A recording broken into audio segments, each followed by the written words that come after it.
Hello, আজকে আমি এই বিকালবেলা কি করব ভাবলাম। কিছু খাওয়ার ইচ্ছা করে বিকালবেলায়, তার জন্য চার সাথে একটু আলু চপ বানাই। তাই আলুটাকে একটু সিদ্ধ করে, এটা তো বড়া পাওয়ার সাথে খাই এরকম করে, যাই হোক আমরা এমনি খেলাম। আলুটাকে সিদ্ধ করে নিয়ে এই যে দেখেন রসুন কুচি, আদা কুচি, লঙ্কা কুচি আর একটু ভাজা মশলা, সাথে চিলি ফ্লেক্স দিয়ে টিয়ে একটু লবণ আন্দাজ মতো, আর একটু সামান্য চিনি দিছি, দিয়ে এখন এগুলা সব দিয়ে মাখ। আর নাতি বলতেছে, মামুনি তুমি কি ফুচকা বানাচ্ছ? আমি বলছি হ্যাঁ, আমার মাথা খারাপ হয়েছে, ফুচকা বানাচ্ছি এই বিকাল বেলায়।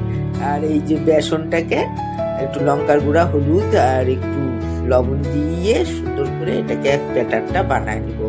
এর মধ্যে ডুবায় ডুবায় আমি এই আলুর চপটা ভাজবো, ভাজে মুড়ির সাথে খাওয়া হবে। তাই এই জন্য একটু আলু সিদ্ধ করে নিয়েছি, এই যে বানায় নিছি, নিয়ে এই যে এখন এটাকে ভাজা করতেছি। তারপরে তো এই যে ভাজা টাজা করলাম, করে এই পাশের চুলাতে চাও বসায় দিছি। আমরা তো লাল চা খাই, আমাদের লাল চাই ভালো লাগে। বাড়িতে গরু আছে, দুধ থাকলেও আমরা খাই না। হয়ে গেল আমার চপ।